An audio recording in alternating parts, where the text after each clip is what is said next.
matso kusa ku ga yadda na haɗa Vaciline ina mai kyau da inganci kuma mai riba sosai. Wannan haɗin Vaciline inda na kawo muku na yi kwali 2 da shi, kuma kowane kwali ɗaya yana ɗauka 48 pieces na Vaciline, kuma ina sai da shi akan 38,000 kowane kwali. To me kuke jira? Ku matso kusa. Da farko dai na fara da zuba paraffin oil ina 9 liters cikin tukunya. Bayan na saka sai na zo na saka candle wax ina 400 gram. Bayan na saka candle wax ina 400 gram na bari ya narke ya haɗe sosai tare da paraffin ɗin. Sannan sai na zo na saka petroleum jelly ina. Petroleum jelly ina 3 kg.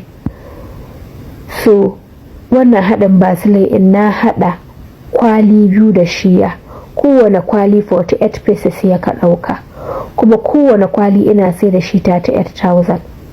ki share in wannan postin ɗin zuwa ga 'yan uwanki domin su umfana, ke ma ki karu, domin in wani ya karu da kai, kai ma za ka karu da wani.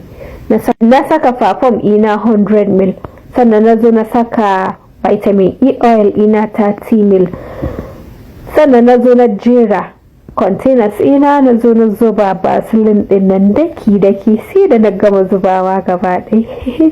Kusa a ko da yaushe packaging mai kyau shi ke sai da kaya, to don Allah ku gyara packaging ɗinku, sannan sai ku ringa tallata masu shago domin kuma ku samu karbuwa.